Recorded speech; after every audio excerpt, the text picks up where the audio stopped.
That's memory, heart stay cold, but my will stay gold.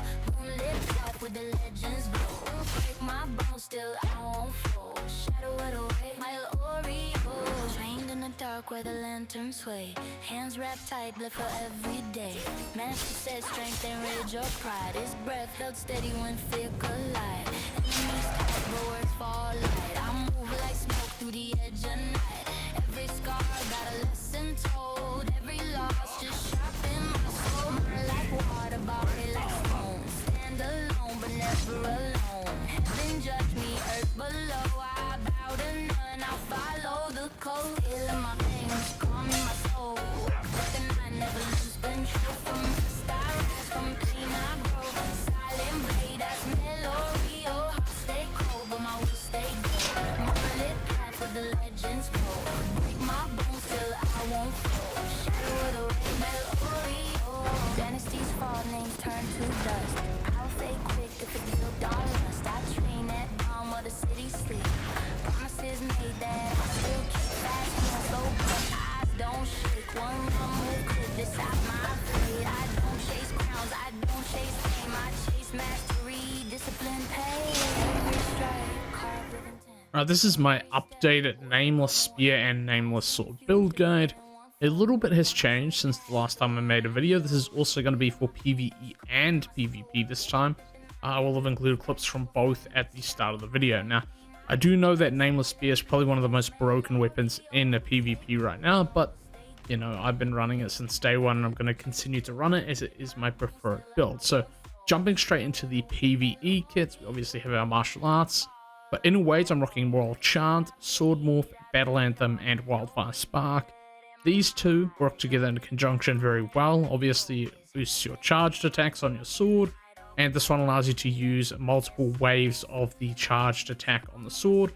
So when I hold Q, it's going to go like that and do 3 waves. And also when you upgrade it, you'll be able to do this ability, cancel out of it, then go into a triple as well, not needing the shield up, which is this one here. So you won't need the shield once you have that. You still use it sometimes though. Obviously when you're doing a combo chain, it makes sense, but in the shortest, that's pretty much all it is, right? And that's that animation cancel there with the Q is pretty important.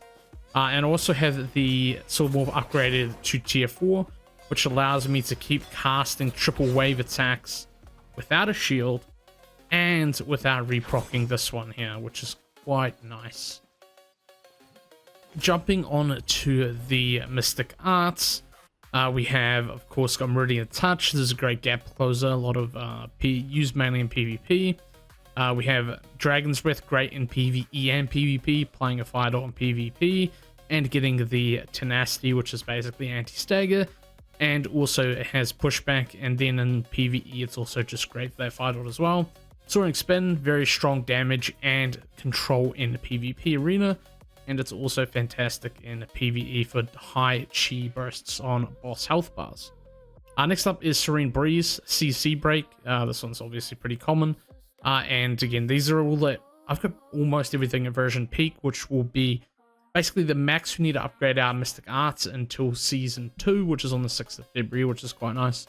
So we have a, you know, about a month break of not needing to worry about upgrading these and collecting flowers. That said, you probably still want to do pick your flowers each day for prepping for Season 2. That's my first 4. Then we have a Leaping Toad. This is mainly a PvP one. You could probably swap this out for something else in the PvE. But yeah, this is what I use in the PvP a lot, obviously for my true combos as a Nameless player. Drunken Poet, we pop this always at the start of an arena or a boss fight. And this will buff alongside Dragon's Breath, will mean we can cast that instantly. And then casting this again while we have people under the effects of the ignition, which is the fire dots from Dragon's Breath, we deal a significant amount more damage with Drunken Poet, so it's really high burst damage, especially against Chi. We also have Talon Strike for breaking defense on people that are holding block as well. This one isn't used as much in PvE, but I use it in both sometimes. Ghostly Steps I use in both PvE and PvP. This just turns our dash into a blink and gives us a few benefits alongside that. Reduces the vitality cost when you get upgraded too. And yeah, just reduces the overall cost of dodging too, which is quite nice in PvP and PvE, especially when there's a lot of boss, or you're facing a boss that has a lot of iframes. Jumping on to the gear tab, I am currently running the full Form Bend and Jadeware sets. For PvP, you can honestly swap to car mortars for armor, which is HP on dodge. I actually think that's a little bit better for PvP. But at the current stage of the game, you really need to focus one set until we get tier 71. Then you'll be able to sort of focus whatever you want. So yeah, I'm running full tier 61, half legendary, half purple still. Just because I'm not too worried about investing into legendary until tier 71. Because tier 71 is where you actually be able to bias tunings with a new perk. We'll talk about that in a little bit. I might have a screenshot of it up, but effectively, currently, as you can see, we only have basically extra XP, your basic weapons that will have like a stat, and then we have like when uses a tuning material, the next will be purple, the next will be gold. When we get tier 71, you'll actually be able to start earning shells or fragments that will allow you to basically predetermine stats based on your path. Now, that's a little bit harder for off-meta builds, since this Nameless spear and sword build follows a pretty clear beaten path. I'd say for the most part it follows what the game recommends. The main differences being the mystic art and the inner ways are a little bit different as well. And I also have arena achievements on most of my gear, especially the fun button, the Nameless Q, that everyone hates in PvP right now. We of course have that one on our disc. Again, I'll have images of all of the recommended arena achievements on screen right now, just because it's a little bit rough to go through them with this UI. As you can see, it overlaps and it's hard to read. So I will have that properly on screen in a neater layout for you guys to see the arena achievements I recommend, as well as an image of the overall attunements I recommend, or tunings I recommend focusing, because it's again a little bit hard to show those as well, as I don't have the best rolls myself. Now my sword is actually pretty good. I got pretty lucky with this, 3 golds on recommended, so affinity, Bell Strike, and physical. Now these aren't the best, there is better ones I believe. I don't think I actually have any of it in here.